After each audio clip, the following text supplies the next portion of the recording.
공장을 가동하는 원료가 석유라면 석유를 당연히 많이 갖고 있어야 하고, 물질적 풍요를 가능하게 하는 원료가 돈이라면 돈을 갖고 있는 것이 당연하다. 그렇다면 AI가 가동되는데 사용되는 연료는 무엇인가? 당연 영어다.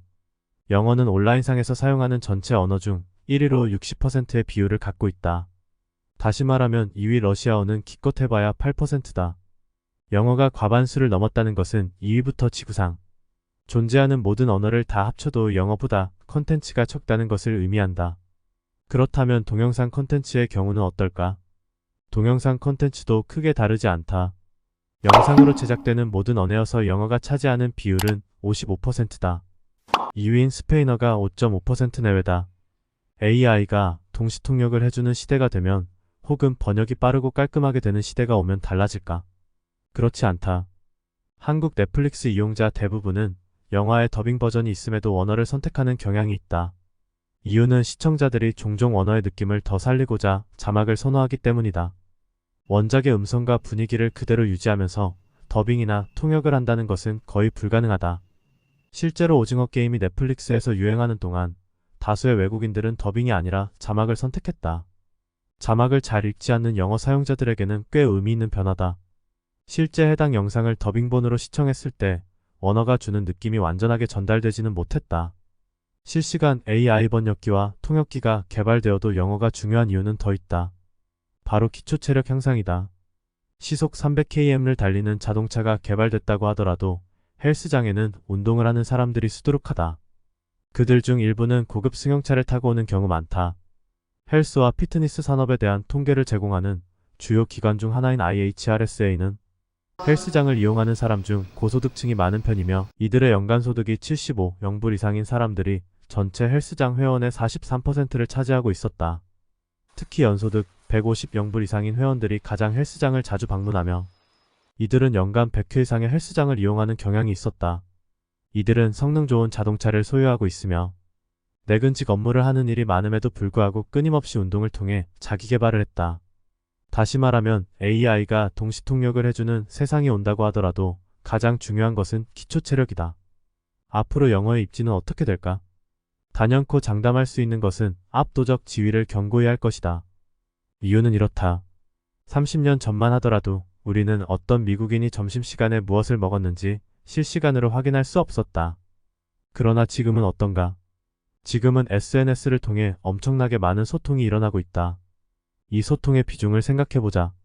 잠시 우리가 필터 버블에 둘러싸여 있다고 하더라도 결국은 60%의 절대 다수를 차지하고 있는 언어가 범람하지 않을 수 없다. 현재 유튜버 구독자 12위를 하고 있는 퓨디파이의 모국어는 스웨덴어다. 그러나 그는 스웨덴어 대신 영어로 동영상을 제작한다. 취미로 영상을 제작하던 시기를 지나 영상 제작의 사업성을 갖고 있다는 인식이 확산되면서 꽤 다수의 기업과 개인이 영상 제작에 열을 올리고 있다. 기업의 목적은 무엇인가? 이윤 추구다. 기업은 이윤이 되는 방향으로 움직인다. 통계가 말하는 60%는 절대적 시장이다. 이런 시장이 있음에도 불구하고 0.8%의 한국어 타겟을 노리는 것은 기업의 입장에서 리스크와 다름없다. 영상과 컨텐츠 시장이 영어로 제작될수록 정보의 불균형은 더 심화된다. 제주만 봐도 그렇다. 제주도민의 대부분은 제주도 사투리를 알아들을 수 있으나 나이가 많으신 할머니, 할아버지의 사투리는 제주도 토박이도 알아듣기 곤란한 경우가 있다. TV 매체가 활성화되면서 벌어진 일이다. TV를 통해 표준어를 듣고 자란 젊은 세대와 기성세대 간의 언어 격차가 보이지 않게 생겨난 것이다. 이런 예는 해외에서도 발생한다. 실제 뉴질랜드는 지역에 따른 사투리의 차이가 거의 없는 편이다. 그러나 여기서도 문제가 발생한다. 뉴질랜드를 비롯해 많은 영어권 나라에서는 자체 제작한 영화와 드라마보다 헐리우드 영화와 드라마가 방영되는 경우가 많다. 그런 이유로 일부 영어 단어는 지방색을 잃고 영어식 발음으로 사용하는 경우가 있다.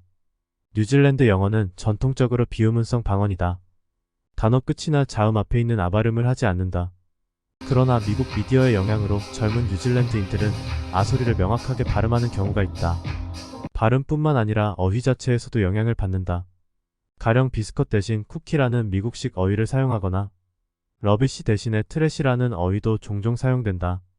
같은 영어권에서도 이처럼 언어동화 현상이 일어난다. 가만 돌이켜보면 우리의 삶 또한 다르지 않다. 알고리즘, 컨텐츠, 소프트웨어, 하드웨어, 서버, 네트워크, 데이터, 앱, 어플리케이션, 데이터베이스, 스팸 메일, URL, 블로그 등이 그렇다. 앞서 언급한 단어들은 AI 통역사가 한국어로 번역해도 아마 그대로 영어로 나올 법한 단어들이다. 기본적으로 문화 발상지에서 범람해오는 모든 명사를 국어의 형식으로 변환할 수 없다.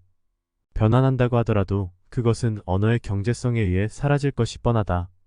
영어의 중요성은 다시 말하면 AI의 발달과 함께 적어지는 것이 아니라 확실해질 것이다. 고로 지금이라도 영어를 공부해야 한다. 뭐든 초기 선점이 중요하다. 지금까지의 영어 중요성은 거의 장난에 가깝다. 지금은 영어 컨텐츠 선점의 중요한 시기다. 영어로 입력한 정보가 애니메이션과 영화를 제작하고 그림을 만들고 노래도 만드는 시대다. 아이폰이 보급화된 지 14년, 페이스북이 대중화된 지 16년, 유튜브가 대중화된 지 17년, 이런 컨텐츠 회사들이 컨텐츠를 선별하고 노출시키는 알고리즘을 도입한 지 한국을 기준으로 대략 9년밖에 흐르지 않았다. 영어의 중요성은 지금부터 시작이다.